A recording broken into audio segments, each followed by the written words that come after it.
Does mean to the revenue service? How does the shortfall on tax collections impact service delivery? Is SARS free from political interference?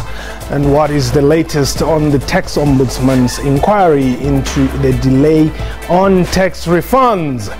What time is it? It's question time.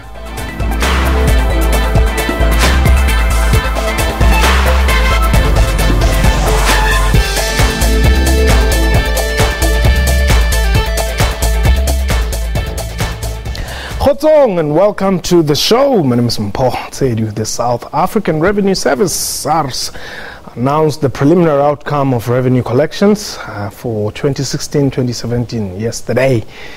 Later on the same day, Standard & Poor's downgraded the country to junk status. This comes in the wake of President Jacob Zuma's decision to axe former Finance Minister Pravin Gordhan and his deputy SABC Jonas on Thursday night.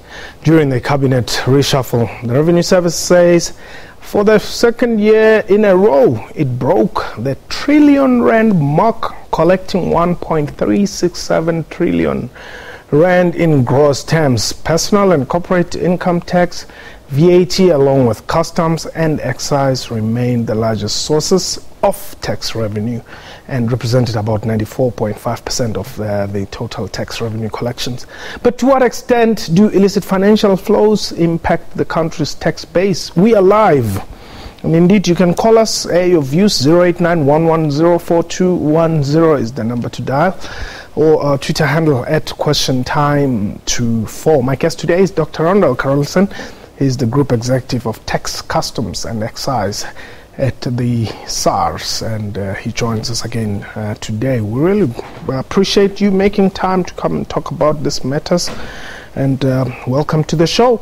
Good news, 1.3 trillion rand. But where are you getting this money from? I mean, the economy is not growing, so where is it coming from? Well, we're getting it from taxpayers. Taxpayers, despite the tough times that they have, they're still paying their taxes. So it actually speaks to a very compliant South African community, and a community that understands their fiscal responsibility towards the country. It is becoming tougher, though, I should admit. Yeah, but does it make sense that, the GDP has not, improved? Where is this money coming from? You're getting it. Let me assist. So we measure the growth in the economy, and from that we make certain statistical deductions and inferences. And then we say, if we get a certain ratio, we're actually doing well. So we've collected 26% of GDP, which is very good given the tough times that we have. Mm-hmm. So we're still collecting a large amount of money from personal income tax, although it has declined from 12% to 9% growth. But yeah, we still collect 9%. We still collect over 400 million rand from PAT. We collect over 200 billion from CIT. I don't have the exact figures, and we still collect from VAT a lot of money. So the economy is still, there is still sufficient momentum in the economy to give us that type of tax growth. Yeah, it's not lost. Okay, now then, this news yesterday, how does it affect your business? Should we talk about the downgrade? There is no good story to be had from the downgrade. There's no good news for South Africa in whichever way you look at it. So first of all, from the government's perspective, they will find it increasingly more difficult to borrow. And if they do borrow, they will have to pay a higher premium. They'll have to pay more interest on that. So as we speak, our debt is about 2.2 trillion rand. And to service that debt costs the country 160 billion rand. So all the money that we collected, 160 billion goes straight away to debt servicing costs. With a downgrade, it's expected that that amount will increase, and that will leave less money for government to spend on the things that they need to spend on. So that's from the government's perspective. From the citizens' perspective, they will feed it into their pocket. So the rand is expected to depreciate further.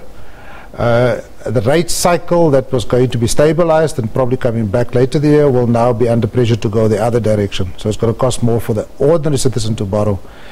That means that you and myself will have less money in our pocket to spend, less consumption, and because consumption is 2/3 of our GDP, it means that our economy will become stagnating. So there's a whole host of ripple effects that will feed itself into the economy. Okay, let's take Itumeleng. Itumeleng, you are in Pretoria. Welcome. Thank you very much, Mpo. You're welcome. You asked the question, where do they get the money? I'm asking the question, after getting that money, where does the money go? You know, Commissioner Moyane said there's a tendency of people not complying with returns. Yes. I think people are starting to get demoralized on where is their tax money going. We don't have schools, we don't have good roads, hospitals they're not in good shape. You know, there's a whole lot of things that this money is supposed to do to us ordinary people. But you know, when SARS say happy, we have collected 1.14 trillion. To us, it's like, because we don't see where that money goes. Thank you very much. Alrighty, indeed. So the easy answer to that would be for me to say that we only collect money and then we hand it over to government to spend. However, there are implications for the view of the taxpayer as to the spending of the money. And if people are becoming disillusioned with the way money is spent, it will certainly affect the tax morality and their ability to bring themselves to pay these taxes. So we are not at that stage completely yet, I do believe. I think people are still willing to pay their taxes, and certainly from the buoyant growth that we just described, people are still doing that. However, if other countries are to be measured by, then if the tax-paying public become disillusioned with what they get for their money's worth, it certainly will begin to impact on tax collections in a big way. Okay. Let's go to Grant. Grant, you are in Roodepoort. Hi, good evening to you. Welcome to the show, Grant. And good evening to all the viewers and to your guest in the studio. Correct. Just in view of what's happened in the past few days with the downgrade and the cabinet change, I don't want the SARS to get into politics, but obviously from a revenue side, this is going to make the game for them far tougher than what it was. And then I want to ask a pertinent question. Was this decision then in the interest of all South Africans or not? Because it is quite clear, and I appreciate the gentleman in the studio, his views, it's going to be tougher for government loans, it's going to be tougher for the system. So why did we have this cabinet reshuffle in the first place? Because I don't want to get into politics, but I just want us to get into good sense of common sense. Why did we do something that will hurt government and the people of this country? And I think it's a question that the whole country wants to know.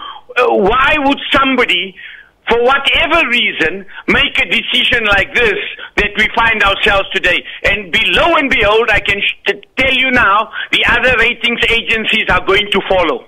Okay, Grant, thanks very much. But this rating agencies, okay, I don't know how many of them are there, but if the other ones come and says, okay, no, you're fine, you're still okay, we're still good with you, what happens to this one, to the S&P one? Well, look, if you as an investor sitting from the outside and you need to decide where to put your money, you are going to look at all the basket of views. And the rating agencies, if they have different views, you will have to assess which one view you're going to go with. So despite the fact that other rating agencies might take different views, if one of them downgrades you, there's no good story in that, because it will weigh down the basket of opinion against you as a country. So it's not a good thing. So, I mean, we can argue that the rating agencies can't dictate to a country, but at the end of the day, you will have to weigh up what impact that will have on investor sentiment, on business confidence, and even on consumer confidence, because I think all of us are worried by this announcement, and we are going to certainly throttle back on our spending, and that's not good for the country. So yeah, it's tough. Vumani, you are in Springs. Welcome. Thank you. I just want to comment on the credit downgrade. Yes. Isn't this proof now of the intelligence report that Pravin Gordhan went and spoke to these rating agencies, told them that he's going to get fired and this is how they must react? He's colluding with them. The president told him to cancel all the meetings, everything, but he decided to continue seeing these rating agencies in London and telephonically with others, and others even flew from South Africa to meet him there in London. The president told him, stop everything, cancelled the appointments with the rating agencies, but he continued with them. And this is proof now that he told them to downgrade us should he get fired. Okay. Thank you. Thanks very much, man. Well, yeah, that's your view there. The number to dial is 089-110-4210. 089-110-4210. Well, I saw a very good-looking press briefing yesterday between the Minister of Finance and Dan Moyani. Is this a sign of better relations between Treasury and SARS, something which we knew never existed in the immediate past? Well, certainly early indications do show that there is room for better relationships. They have committed, both of them, to that. These two institutions need each other. We work hand in glove. And therefore, for us to move to a better relationship with Treasury, it's certainly going to be in the country's interest. Okay. Yeah, so all indications are that they've committed themselves to a much better relationship. But I'm starting to talk about my bosses here, so I'll have to be careful about that also. Okay, let's go to Lepalale. Is it Moses? Oh, William, rather, yeah. Sorry. Yes. Yes, welcome, William. How are you, boss? I'm well, thanks for the call. No, I'm good. Yes. I think as a country we need to educate our learners, our leaders. Okay. In understanding the economic terms that we are competing globally. And as we are competing globally, we need to put our country in a better picture in terms of investments. And what happened in our country recently, except the warnings that we were warned as a country previously, it shows we did not learn. And we continued to behave the way we were warned not to behave. And that is lack of leadership. And we are saying to the leadership that if we really love this country, we must know that this country is not in isolation. We are dealing with trades, import and exports, and all the investors are depending on politicians to make the right decisions. And if our politicians are not making the right decisions, then as a community we are going to suffer at the end of the day. The problems, the three tripartite problems that we are claiming to solve are not going to be solved. Thank you very much. All right, thanks very much there, William. Well, I guess a lot of people want to talk about the downgrade. But there's also something that I've always been very concerned about, the transfer pricing that happens in the mining sector and other sectors. How are you dealing with that as SARS? You're being robbed a lot of money there. Well, look, transfer pricing is a worldwide problem, but let me tell you how we're dealing with it. So SARS plays a leading role on many international forums. So, for instance, the automatic exchange of information. In other words, if you used to have a bank account in another country, we will now know about that. Common reporting standards for multinationals, so that there is transparency across the globe, because they are global players. And SARS has played a leading role in that. And certainly we are going to, and we have started to implement some of those recommendations, because we're signatories to these agreements. And to give you an idea about some of the successes that we've had, so it will be very difficult for you to transfer money out of the country through official channels. We will know about that.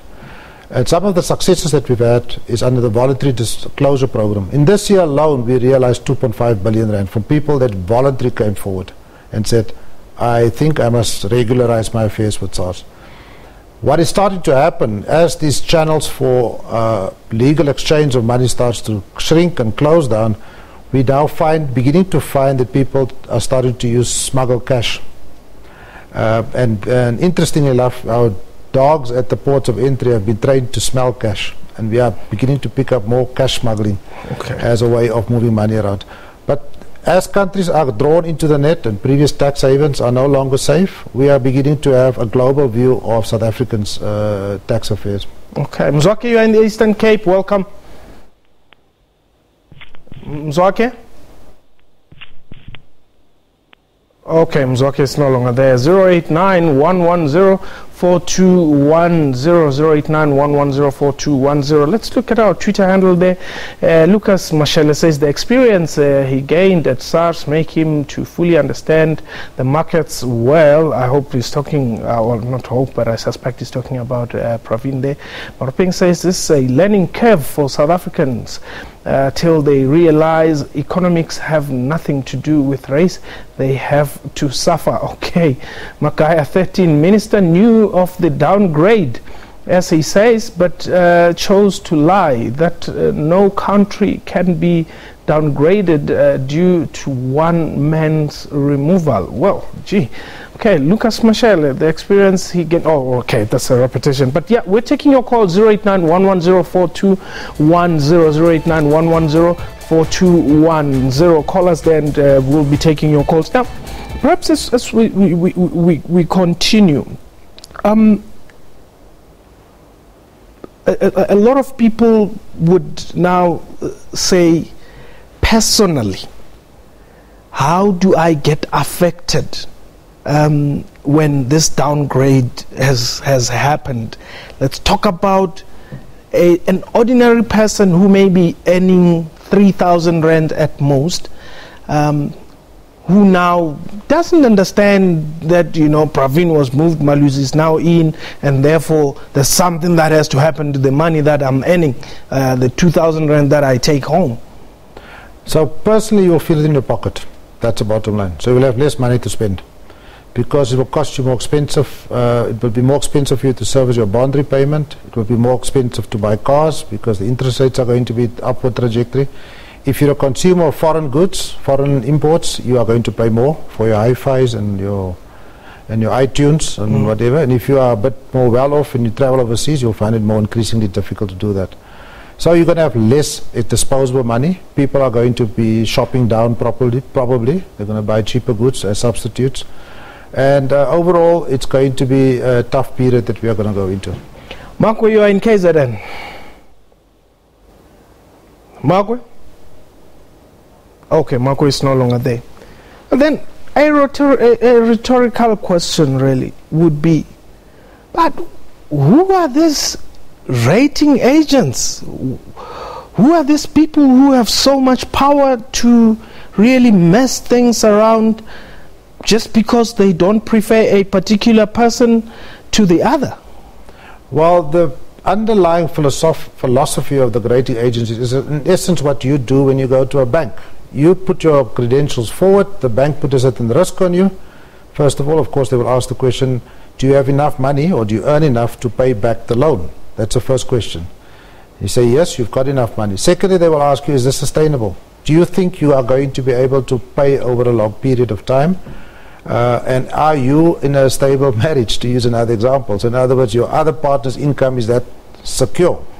And they weigh up all those factors and say, yes, I'll give you the loan on the basis that I feel comfortable that you can repay me the entire loan. Same philosophy applies to the rating agencies. Now, some of them might be political things at play, but at the end of the day, the investor is going to put his money there at a particular risk premium and says, I'm willing to carry this risk, but then I demand a higher premium. But who pays these agencies? They are funded by various different ways. So they are funded in some cases by investors themselves. We'll talk about that. Jackie, you're in Mpumalanga. Hello, yes, I'm in Mpumalanga, man. Yes, go ahead. Yeah, yes, I'm in Mpumalanga. Yeah. Like my biggest concern about the issue of what do you call the issue of what is. That TV is distracting you. Like I'm kind of like panicking at the moment. It's my first time to go online, you know. No, it's fine. But what is more disturbing you is the volume of your TV set. If you switch it off and you talk to us directly, it will make your life much easier. Okay.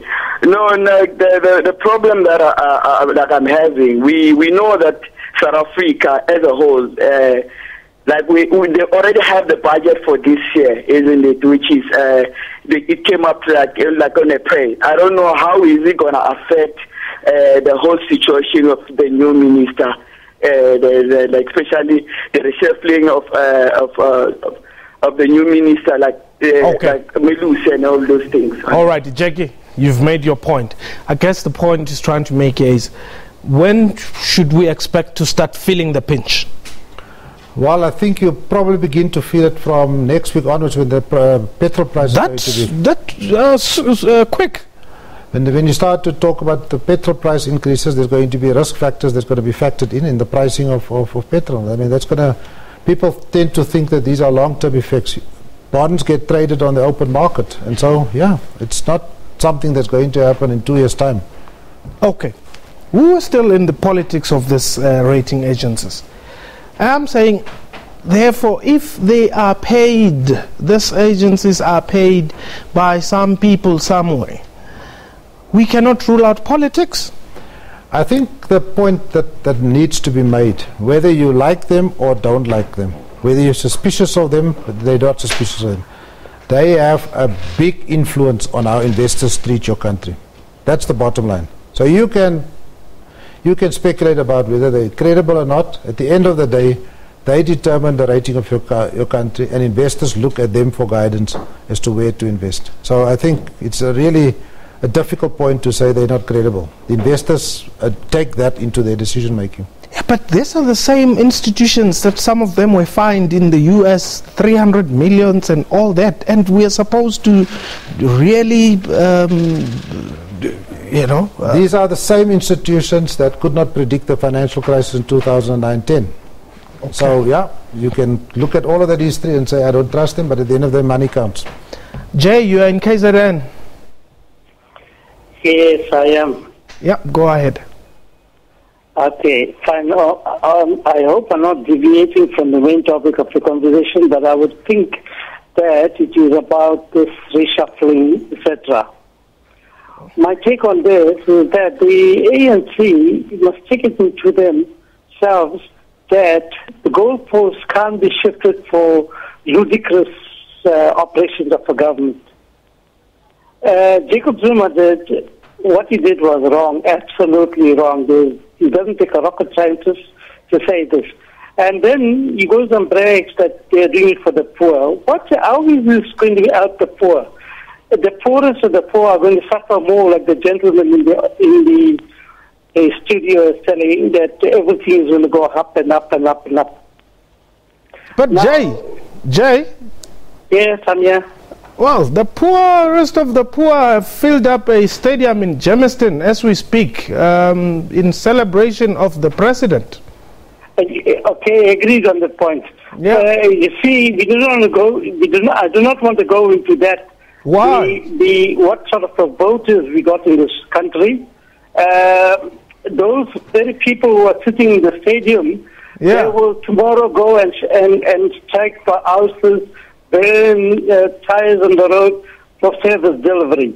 Wow. And then they should have realized that this government is not delivering what they want. And like I said, that is a totally different kettle of fish. Our quality of our voters is to be questioned a lot.